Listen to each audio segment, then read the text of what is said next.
اللہم صلی علی محمد وآل محمد وعجل فرجہم۔ نعت رسول مقبول صلی اللہ علیہ وآلہ وسلم آپ نے سنی ناظرین، اور اگلا سیگمنٹ ہے اب کرنٹ افیئرز کا۔ آج کا اخبار ہے ہمارے پاس، لیکن جو تازہ ترین خبر ہے وہی اب سب موضوع پر بھاری ہو چکی ہے کہ پاکستان کے وزیر اعظم نے ایک بار پھر قومی اسمبلی میں خطاب کے دوران طالبان کو مذاکرات کی دعوت دی ہے، اور اس کے لیے 4 رکنی امن کمیٹی قائم کی ہے، جس میں رحیم اللہ یوسفزئی صاحب ہیں، عرفان صدیقی صاحب ہیں، میجر ریٹائرڈ عامر صاحب ہیں اور رستم شاہ محمد صاحب شامل ہیں۔ اور اس کے حوالے سے ان کا کہنا ہے کہ امید ہے کہ مثبت جواب ملے گا۔ تو 6 مہینے کے بعد خدا کر کے میاں صاحب جو ہیں وہ قومی اسمبلی میں تشریف لے کے گئے، خطاب کیا اور پھر 4 رکنی کمیٹی قائم کی ہے، یعنی ایک بار پھر مذاکرات کا دروازہ کھولا ہے طالبان کے لیے، تمام دہشت گردوں کے لیے جو اب تک کئی بے گناہ افراد کے قاتل بن چکے ہیں، اور اب کوئی ایسا علاقہ، کوئی ایسا ادارہ محفوظ نہیں رہا، کوئی ایسی شخصیت محفوظ نہیں رہی کہ جو ان کے دہشت گردانہ جو کارروائیاں ہیں ان سے بچے رہیں۔ پاکستان کے جو حساس علاقے ہیں، حساس ادارے ہیں، ان کے دفاتر پر حملے ہو چکے ہیں۔ پاکستان کے گلی کوچے، بازار، مندر، مسجد، امام بارگاہیں، چرچ، سکولز، کون سی اسپتال، کون سی ایسی جگہ ہے کہ جہاں پر طالبان نے دہشت گرد کی کارروائی نہیں دکھائی۔ لیکن میاں صاحب جو پاکستان کے وزیر اعظم ہیں، انہوں نے ایک بار پھر مذاکرات کی دعوت دے کے کس کا ثبوت دیا ہے کہ وہ پاکستانی عوام کے ساتھ ہے، کیونکہ پچھلے دنوں جب کوئٹہ کا سانحہ ہوا تو یہی انتظار تھا کہ میاں نواز شریف صاحب خود جائیں گے اور وہاں پر مذاکرات کے عمل کو، یا کم سے کم جو شہداء کے ورثاء ہیں ان کو تسلی دیں گے کہ ہم ان دہشت گردوں کے ساتھ نہیں ہیں، پاکستان کا وزیر اعظم ہوں، پاکستانی لوگوں کے ساتھ ان کے دکھ اور غم میں ساتھ ہوتا ہوں۔ چلیں، اگر وہ نہ جا پائے یا ان کو بہت سی مصروفیات تھیں تو ہر کام میں جو ان کے نائب ہوتے ہیں، اب وہ صرف پنجاب کی وزیر اعلیٰ صاحب نہیں ہیں، وہ ہر کام میں ان کے نائب ہیں۔ بیرونی ملک اگر کوئی معاہدہ کرنا ہو تو میاں شہباز شریف صاحب ان کی نمائندگی کرتے ہیں، کوئی سیاسی گٹھ جوڑ کرنا ہو، بلکہ اس سے پہلے جو بلوچستان میں کیمپین ہوئی تھی اس میں بھی وزیر اعلیٰ پنجاب میاں شہباز شریف صاحب نے بہت جگہوں پہ ان کی نمائندگی کی تھی۔ لیکن میاں شہباز شریف کو بھی کوئٹہ نہ بھیج کے انہوں نے بس ایک خانہ پوری کے لیے بلکہ چودھری رشید صاحب، جو پرویز رشید صاحب جو ان کے وزیر اطلاعات ہیں، اور نثار صاحب جو وزیر داخلہ ہیں، ان کو وہاں پر بھیجا گیا ہے۔ اور کتنا وہاں پر اب عمل درآمد ہوا ہے، کتنی پکڑ دھکڑ ہوئی ہے، یہ بھی ہمیں بس یہی ہے کہ وہ ٹائم پاس ضرور کیا ہے، ایک بار پھر دھوکہ دیا گیا ہے، لیکن اس حوالے سے کوئی بھی مثبت ہمیں تبدیلی نظر نہیں آ رہی۔ تو دوسری طرف پھر آج کی جو سب سے بڑی ڈیولپمنٹ ہوئی ہے تو عوام یہی پوچھ رہے ہیں، بلکہ تھوڑی دیر پہلے رحیم اللہ یوسفزئی جو اس کمیٹی کے رکن ہیں، ایک صحافی ہیں، سینئر صحافی ہیں، خیبر پختونخوا سے ان کا تعلق ہے، وہ کہہ رہے ہیں چلے ٹھیک ہے، ہمیں خبروں کی حد تک ان طالبان تک رسائی رہی ہے یا ہم رابطہ ضرور کر سکتے ہیں، لیکن وہ لوگ جو مولانا سمیع الحق کا انہوں نے حوالہ دیا کہ وہ طالبان کو اپنے شاگرد کہتے تھے کہ بہت سے لوگ ان کے ہاں پڑے ہوئے ہیں، تو وہ لوگ جب مذاکرات سے بھاگ گئے ہیں یا انہوں نے کنارہ کشی اختیار کر لی ہے تو ہم کس انداز میں یہ کام آگے بڑھائیں گے اور کہاں پر ہمارا دفتر ہوگا، کس انداز سے ہماری میٹنگز ہوں گی اور کیا ہمارا مینڈیٹ ہوگا۔ تو اس حوالے سے مجھے لگتا ہے کہ میاں صاحب نے یہ جو اعلان کیا، ان کمیٹی والوں کو بھی خود پتہ نہیں تھا کہ ہمارا نام لیا جائے گا اور ہمیں یہ جو کام ہے وہ سونپا جائے گا۔ اس وقت مختلف ہمارے رہنما قومی اسمبلی میں خطاب کر رہے ہیں، عمران خان تحریک انصاف کے، وہ بھی اس وقت خطاب کر رہے ہیں، اور بتایا جا رہا ہے، ان کی ہیڈ لائن چل رہی ہے کہ طالبان سے مذاکرات کو خفیہ نہیں رکھا جائے گا۔ ایک سب سے بڑے جو حامی مذاکرات کی سب سے بڑی جماعت تھی وہ تحریک انصاف ہی تھی، جبکہ دیگر جو جماعتیں ہیں،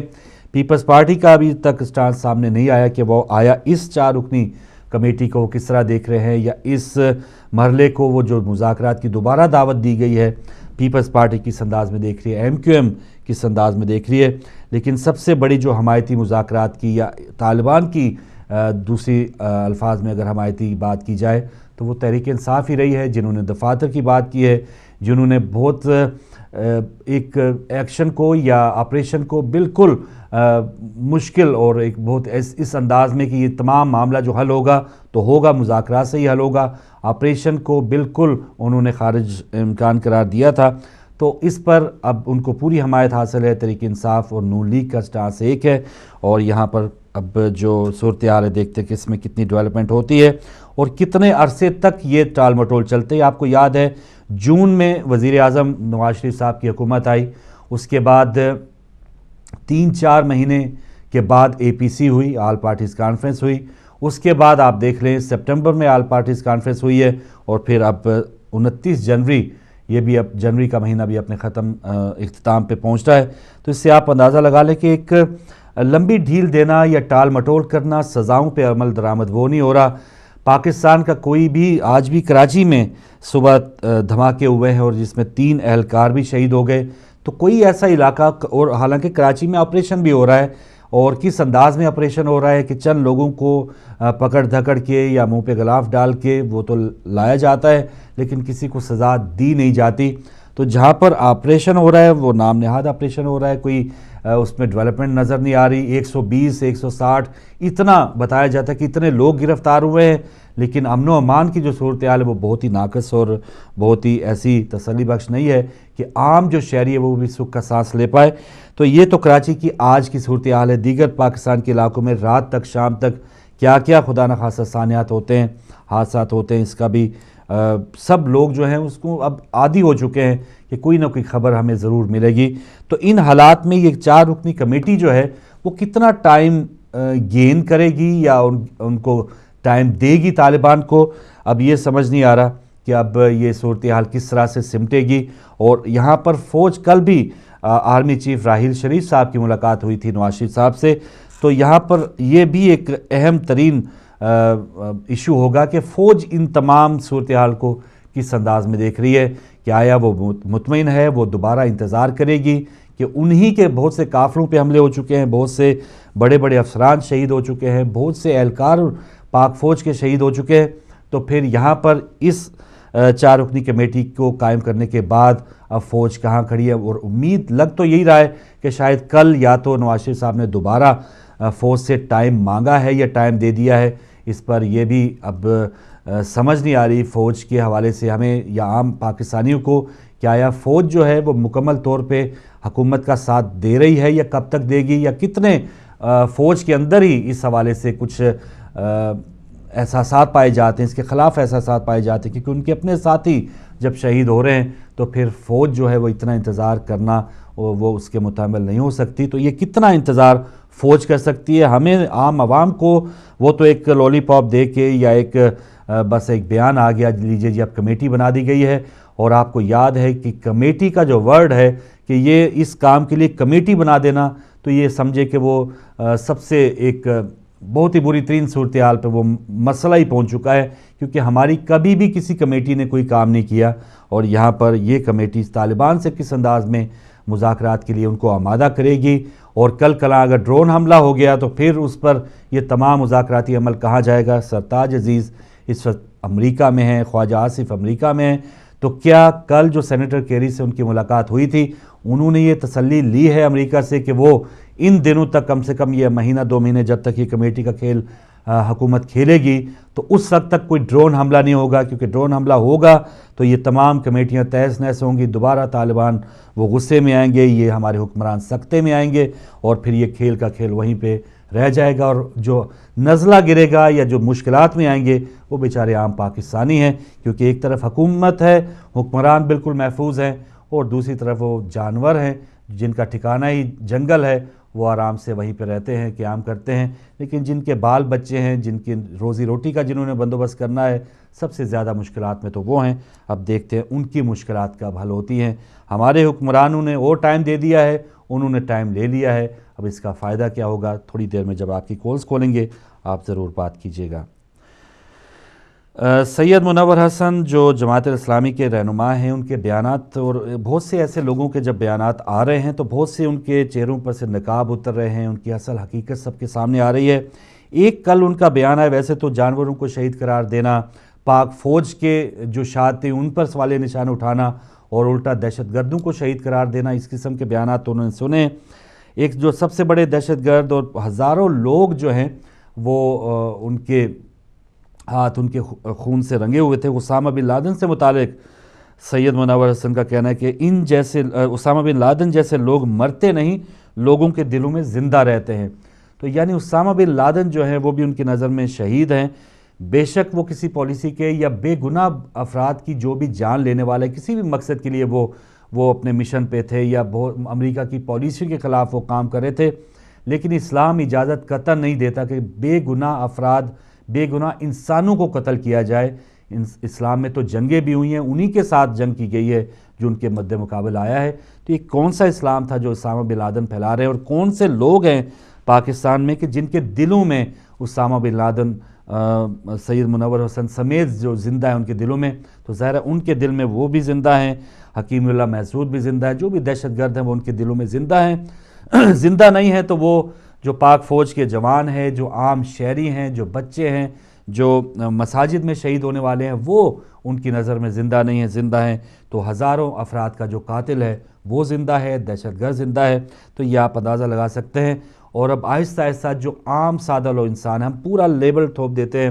کہ لیجئے جماعت اسلامی والوں نے یہ کہا ہے۔ اس میں جماعت اسلامی کی ساری جو اکثریت ہے، عام بہت پڑھے لکھے افراد ہر جماعت میں ہوتے ہیں، ہر ٹولے میں ہوتے ہیں، ہر سیاسی جماعت میں ہوتے ہیں، لیکن جو رہنما ہیں ان کا جو دماغ جو اس وقت چل رہا ہے، کس انداز میں چل رہا ہے، کس نہج پہ چل رہا ہے اور کیا سوچ رکھتا ہے، اس پر اب ان کو تھوڑا سا جو عام افراد ہیں جو ان کے چنگل میں پھنس چکے ہیں ان کو تھوڑا سا پھڑپھڑانا چاہیے، ہلنا چاہیے، سکتے میں نہیں رہنا چاہیے، پتھر نہیں بن جانا چاہیے۔ جب آپ کی قیادت کے یہ خیالات ہوں کہ ہزاروں افراد کا قاتل جو ہے وہ ہیرو بنا ہو اور وہ ان کے دلوں میں زندہ ہو، تو پھر ایسی قیادت سے جان چھڑا لینی چاہیے۔ بھائی آپ نے کوئی ایسی بیعت تو نہیں کر لی ہوئی، یا آپ نے کوئی انہوں نے آپ کو خرید نہیں لیا ہوا۔ کسی بھی سیاسی رہنما کا اگر آپ اس قسم کا بیان سنتے ہیں تو اپنا پلو جھاڑ کے ان سے جان چھڑائیں اور ان کو ان کی آخرت تک محدود کر دیں، اور وہ جانے ان کا کام جانیں، اور آپ کسی اور دنیا، کسی اور اچھے رہنما کی تلاش میں ہو، یا خود اگر آپ میں صلاحیت ہے تو پھر آپ خود بھی اس لوگوں کو اپنے پیچھے لگوا سکتے ہیں۔ تو ہمیں یہ ڈر ہوتا ہے کہ ہم نے اپنی قیادت سے متعلق اگر کچھ بات کی یا ہم الگ ہوئے تو ہم کہیں کے نہیں رہیں گے، اور اسی وجہ سے جو قیادت ہوتی ہے، جو سربراہان ہوتے ہیں، وہ مزے لوٹتے رہتے ہیں اور چند لوگوں کو ساتھ لگا لیا اور آگے پھر پشتوں کے ساتھ وہ حکومت کرتے رہتے ہیں، اور یہ ہمارے پاکستان میں ایک زندہ مثال بھی ہے۔ تو بہرحال اسامہ بن لادن ان کے دلوں میں اب بھی زندہ ہیں اور وہ مرے نہیں ہیں۔ اس پر بہت سے زیادہ جو مثبت دماغ رکھنے والے سیاستدان ہیں ان کے بھی ریمارکس آئے ہیں، بہت زیادہ غم و غصہ ان کے اس بیان پہ بھی دیا گیا ہے، لیکن میں یہ سمجھتا ہوں اس میں بھی ایک پازیٹیو دیکھتا ہوں کہ شاید اب لوگوں کو سمجھ آ جائے کہ ایسے سیاستدانوں سے، ایسے مولویوں سے ہم نے کس طرح سے جان چھڑانی ہے، تب کہیں جا کے پاکستان بچے گا۔ ورنہ وہ لوگ جو قائد اعظم مرد آباد کے نعرے لگاتے تھے آج دفاع پاکستان کونسل کے باپ بنے ہوئے ہیں، اور یہ لوگ جو اب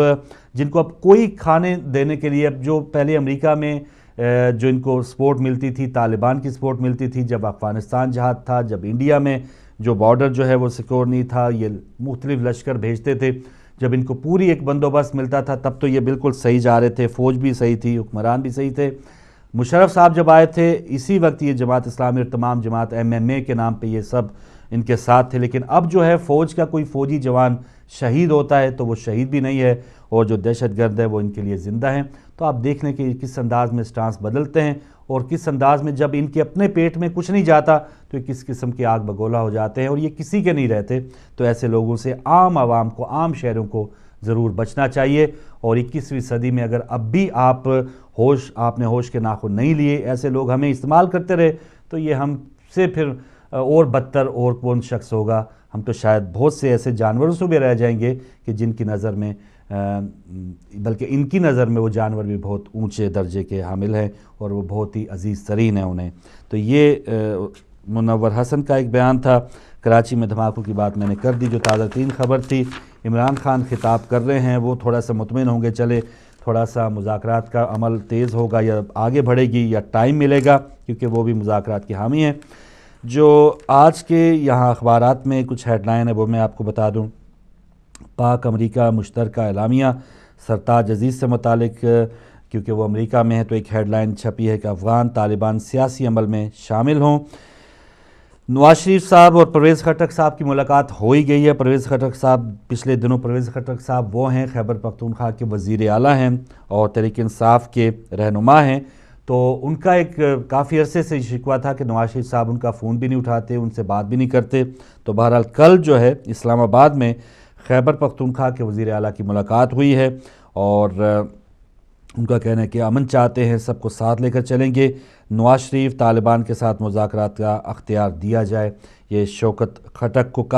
نے کہا ہے. اور وزیر اعظم اور آرمی چیف کی بھی ملاقات ہوئی، جیسے میں نے آپ کو بتایا، تو اس میں بھی آج کا جو کام ہوا ہے اس کے حوالے سے ضرور بات ہوئی ہوگی.